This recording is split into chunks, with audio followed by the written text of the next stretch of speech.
오늘 말씀은요.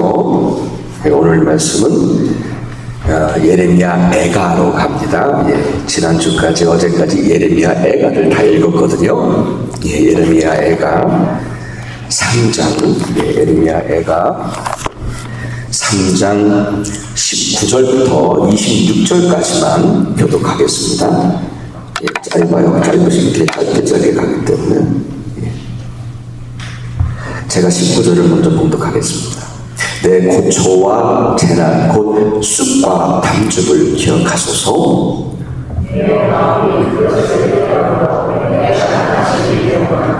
이것을 내가 내 마음에 담아두었더니 그것이 오히려 나의 소망이 되었사오면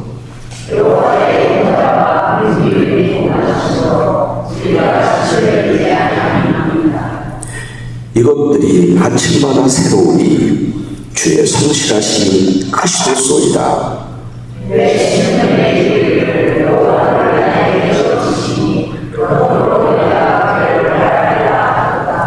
기다리는 자들에게나 구하는 영혼들에게 여호와는 선하시도다. 사람이 여호와의 구원을 바라고 잠잠히 기다림이 좋도다. 아멘. 하나님의 말씀입니다. 아멘. 말씀을 나누겠습니다. 여러분, 저는 오늘 이 설교를 시작하면서 여러분들께 좀 무겁고 힘든 질문을 드려보고 싶어요. 여러분은 이제는 내 소망이 다 끊겼구나. 이젠 내 소망이 다 끊어졌구나. 그렇게 생각해 보신 적이 있으십니까? 저는 한 번 있었어요. 여러분 언젠가도 말씀을 드렸죠. 저는 그 아픔과 그 상처에서 다 벗어났다고는 할 수 없을 것 같아요. 저도 오늘 이 설교 속에서 필요하다고 생각해서 저의 말씀을 또 나누게 되지만 그러면서도 또 생각을 하면 아프더라고요. 근데 다 벗어날 수는 없다고 하지만 그래도 저는 거의 벗어난 것 같은데 그렇지만은 처음에 그 아픔을 겪었을 때를 생각해보면 정말 그때는 모든 것을 다 포기하고 싶었습니다. 마치 예루살렘이 바벨론에 의해서 철저히 무너지고 황폐하게 되어졌던 아주 폐허가 되어진 것처럼 저에게도 그리고 저의 삶에도 모든 것이 다 무너졌고 폐허가 되어버린 그런 상황 같았어요. 저의 숨통을 끊으려고 무섭게 달려드는 그들 앞에서 제가 할 수 있는 일은 아무것도 없었어요. 그래서 아무것도 하지 않았어요. 순간순간 너무 억울하고 분한데 몇몇 사람들에게서 그 모욕적인 그 언사를 들으면서도 이 목사라고 하는 이유 때문에 아무것도 할 수 없는 제 자신이 참 미웠어요. 목사라는 것 때문에 견디기 어려웠어요. 근데 저뿐 아니라 제 가족들까지도 그 수치와 수모를 견뎌야 하는 그런 상황에서도 목사라고 하는 것 때문에 아무것도 할 수가 없었어요. 목사니까. 그래서 그때는 정말 다시는 목사하고 싶지 않았어요. 다시는 목사하고 싶지 않고 며칠 동안 계속 저는 다른 직업을 찾고 있더라고요. 여러분 아세요? 학교 스쿨버스 드라이버 많이 찾더라고요. 사람들이 무서우니까 사람들이 없는 곳으로 가고 싶을 정도였어요. 사람들이 무서웠어요. 이래서 사람들이 자살을 생각하는구나. 그런 생각까지 들었어요. 어느 날 아침에는 그냥 이대로 잠에서 깨어나지 않았으면 좋았을 텐데 아침에 눈을 뜨면서 감사보다는 이렇게 원망 섞인 생각을 한 적도 있었어요, 그때. 좀 더 솔직하게 이런 생각까지 했었어요.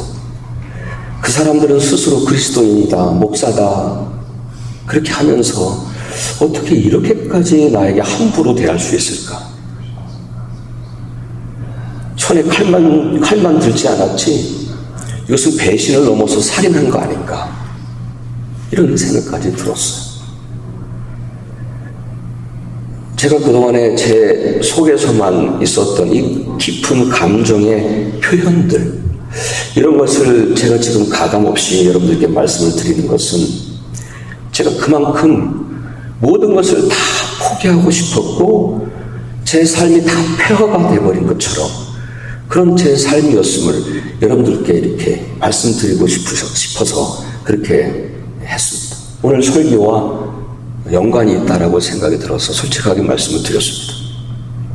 하지만 앞서도 여러 번 말씀을 드렸던 것처럼 저에게는 그때도 하나님밖에 없었습니다. 그래서 그 앞에서 몸부림치듯 고통 중에서 하나님 앞에 나아갔을 때 어쨌든 하나님은 그때에도 저를 붙잡아 주셨습니다. 그래서 지금은 이제 고통에서, 그런 고통에서는 이제는 거의 벗어났다라고 말씀을 드리고 싶습니다. 하지만 그때를 또 생각해보면, 또 이것 때문에 그때를 생각해보면 그때 그 감정의 아픔이 사실은 있더라고요. 여러분 중에 이젠 내 소망이 다 끊어졌구나, 그렇게 생각해보신 경험은 없으신지요? 오늘 본문 바로 앞구절, 우리는 19절부터 읽었는데 바로 앞구절 18절에서 예레미야가 이렇게 말합니다. 스스로 이르기를 내 힘과 여호와께 대한 내 소망이 끊어졌다 하였도다. 철저히 무너지고 파괴되어지고 불타버린 예루살렘 성전과 예루살렘 성을 보면서 우리 민족은 다 끝났구나. 우리 민족은 끝났구나. 하나님께 버림받았구나. 절망했던 거죠. 3장에서는 이런 말씀을 있지요. 마음에는 기쁨이 그쳐버렸어요. 이 마음에 기쁨이 그쳐버렸고 춤이 변하여 슬픔이 되었다. 그 상황 앞에서 예레미야는 그래서 스스로 말합니다. 이제 소망이 다 끊어졌구나. 3장 55절에서는 이런 표현을 합니다. 심히 깊은 구덩이라고 하는 표현이 나오는데 정말 예레미야는 심히 깊은 구덩이 같은 그런 깊은 절망 속에서 있었던 거죠. 그리고 그 깊은 절망 속에서 그 쓰디 쓴 그 기억이 또 나오는 거예요. 그 기억을 잊을 수가 없는 거예요. 어떻게 잊을 수 있겠습니까? 그 쓰디 쓴 기억을 어떻게 잊을 수 있겠습니까? 그러니까 더 힘든 시간을 보냈던 것 같아요. 그래서 19절에서 이렇게 말합니다.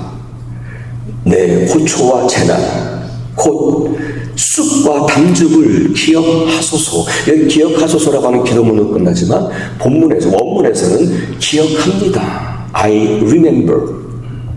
기억합니다. 내 고초와 재난, 쑥과 담즙을 기억합니다. 여러분, 쓴 쑥과 쓸개즙을 드셔보신 적이 있으세요?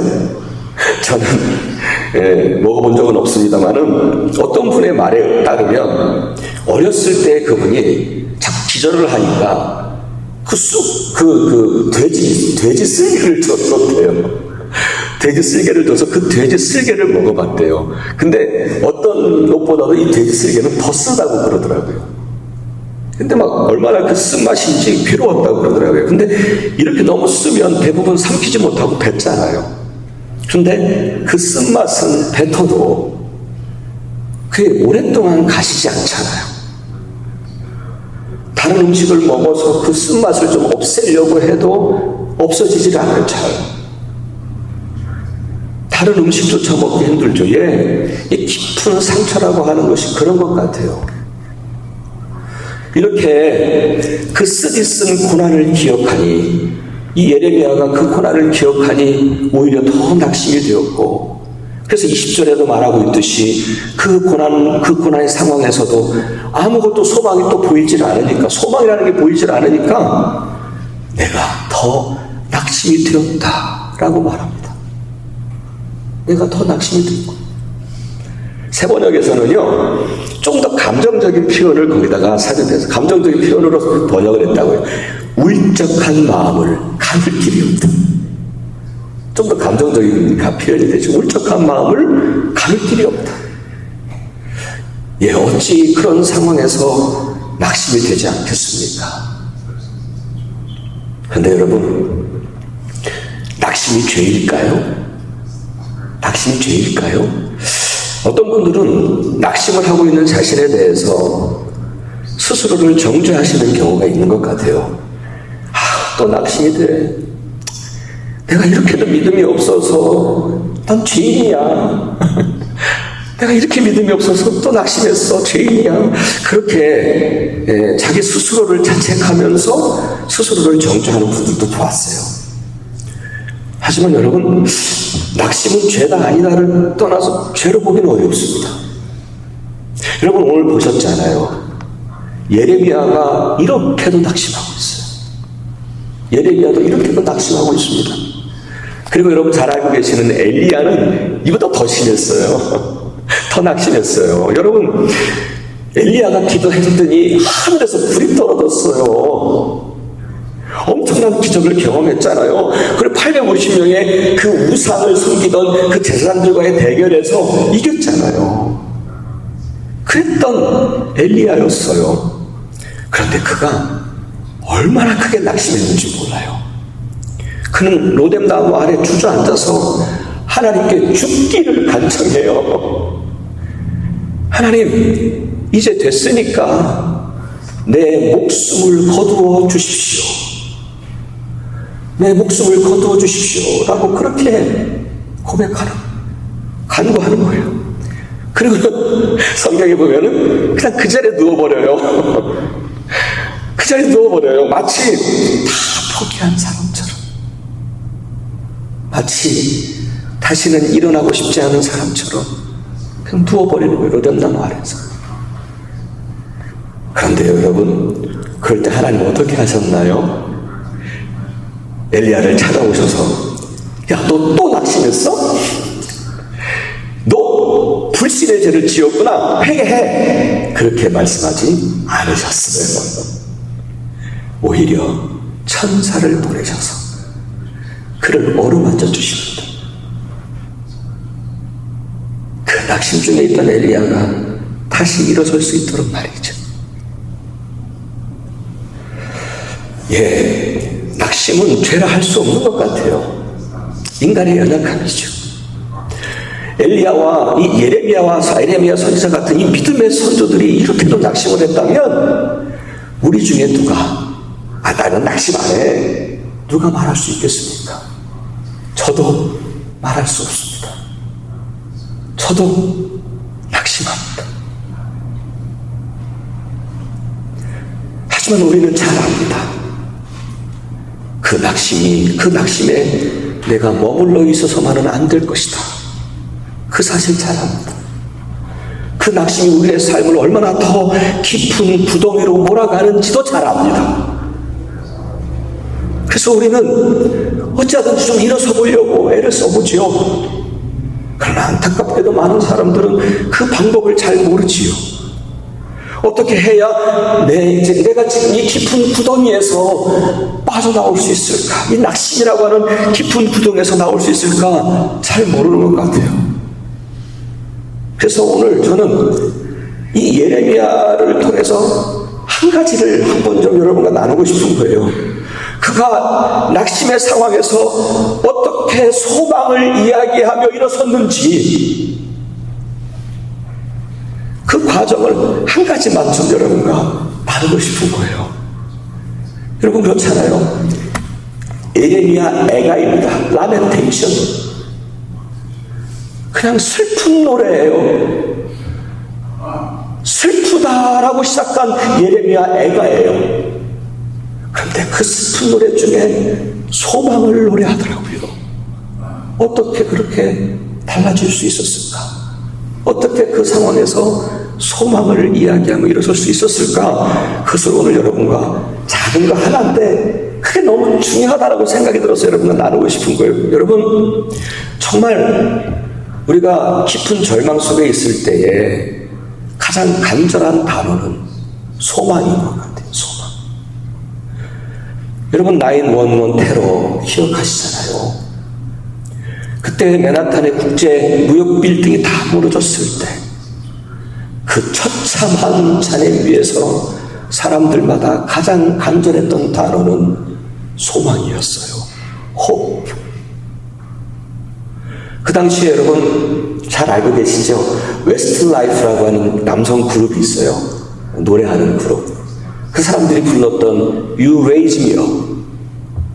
그건 찬양은 아니에요. 찬양은 아닌데 그 당시에 많은 사람들은 그 곡을 들으면서도 소망을 떠올렸습니다. 저와 여러분도 마찬가지일 것입니다. 소망이 다 끊어진 것 같은 그런 낙심이 찾아올 때에도 더 이상 그 깊은 구덩이에 머물고 싶지 않아요. 그 순간에도 정말 소망을 떠올리며 다시 일어나고 싶지요. 그 마음은 이 예레미야도 마찬가지였던 것 같아요. 그래서 그럼에도 그런 마음을 가지고 있음에도 예레미야는 그 소망을 찾아야 되는데 어디서 찾을 수 있을까? 세상에서 찾을 수 없었던 거예요. 자기 앞에 펼쳐진 그 광경은 철저히 무너지고 폐허된 예루살렘 성. 그래서 그 쓴 쑥과 쓸개죽처럼 너무도 쓴 아픔의 마음의 아픔의 고통은 더 절망으로 빠져들기만 했던 거예요. 그런데 그때에 그는 그래도 하나님밖에 없으니까 힘겹게 하나님을 찾았던 것 같아요. 그 쓰디쓴 마음을 추스리고 또 추스리면서 힘겹게 하나님을 찾았던 것 같아요. 세상에 어디서도 소망을 찾을 수가 없잖아요. 하나님밖에 없잖아요. 그런데 여러분, 그렇게 그가 하나님께로 눈을 돌렸을 때에 예레미야에게 큰 변화가 일어납니다. 그건 사실 어떻게 보면 작은 변화인데 그건 큰 변화가 되더라. 여러분, 그때까지 예레미야는 이 파괴되고 부서지고 그 처참해진 그 현실들을 보고 있었던 거예요. 그러니까 그것을 보고 그 쓰디쓴 그 기억을 생각하면 자꾸 낙심이 더 된 거예요. 그런데 이제 그의 눈이 어떻게 바뀌어졌냐면, 그래도 우린 이렇게 아직 살아있지 않은가. 그 시선이 변했어요. 근데 그게 큰 변화야 라고 생각합니다. 우리 21절과 22절을 우리 다시 한번 읽겠습니다. 우리 함께 읽겠습니다. 함께 하겠습니다. 시작. 이것을 내가 내 마음에 담아두었더니 그것이 오히려 나의 소망이 되었사오면 여호와의 인자와 긍휼이 무궁하심으로 우리가 진멸되지 아니함이니이다.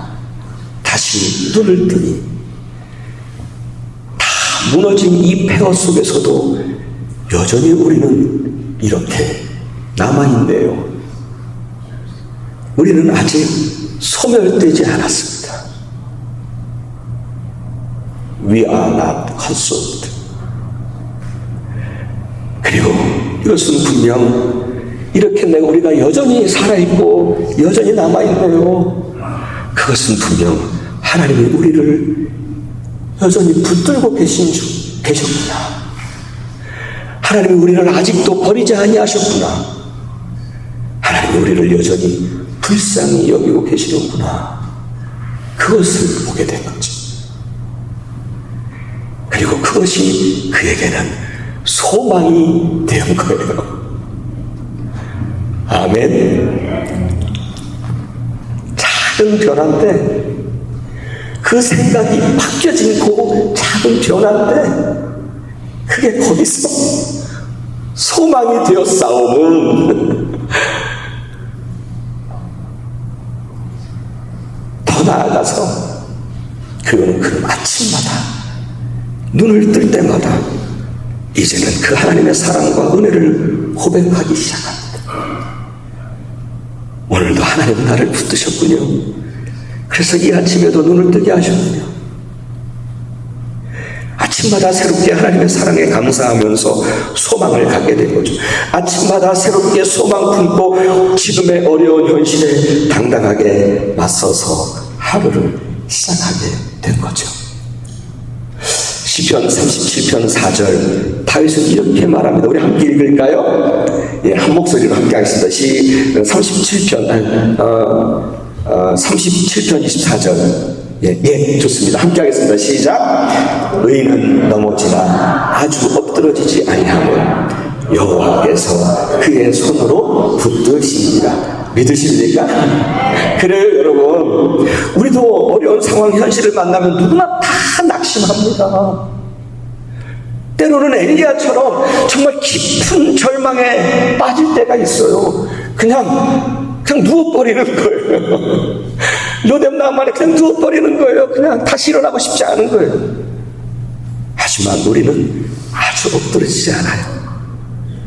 여러분, 엘리야 아주 엎드러지지 않았어요. 아주 엎드러지지 않았어요. 여러분, 우리 이렇게 아직 살아있잖아요. 우리 아직 이렇게 살아있잖아요.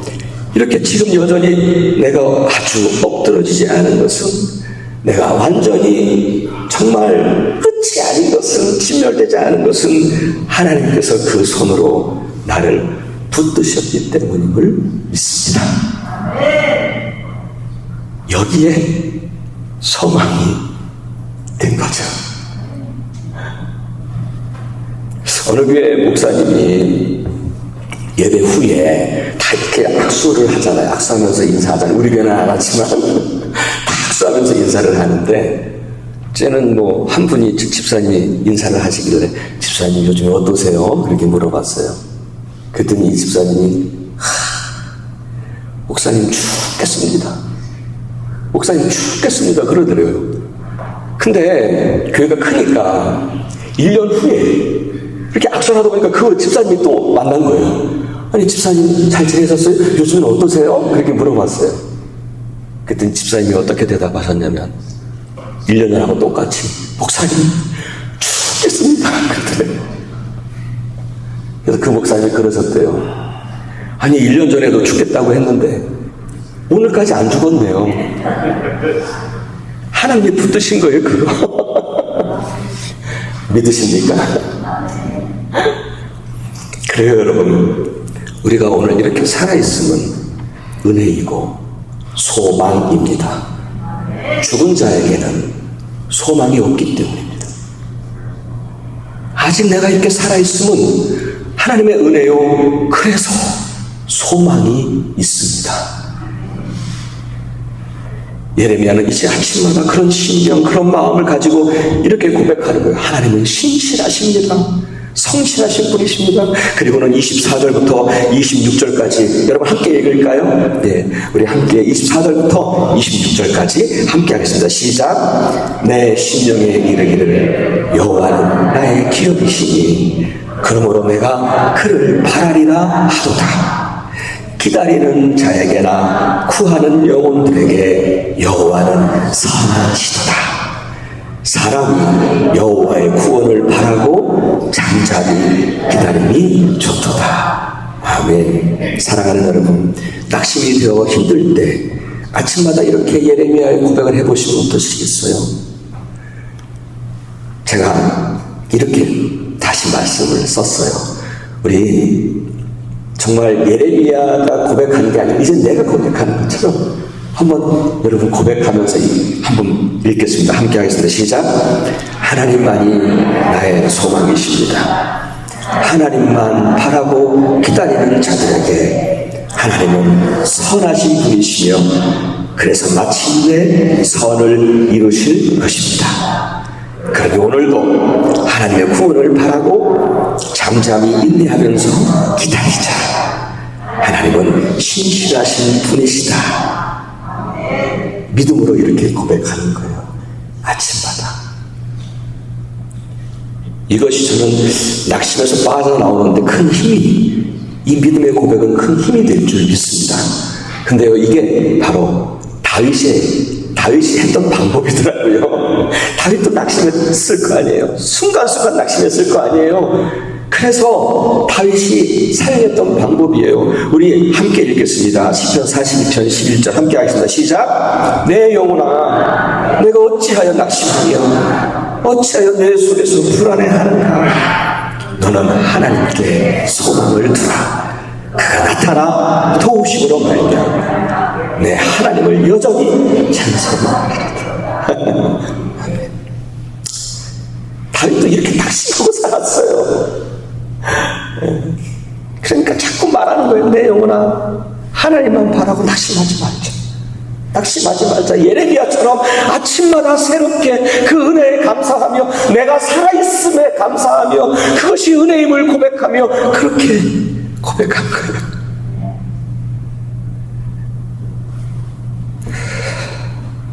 그러면 낙심 중에도 소망이 떠오를 것이며 소망이 이제는 나의 이야기가 될 줄 믿습니다. 아멘. 사랑하는 여러분, 제가 시작 부분에서는 무거운 질문을 드렸어요.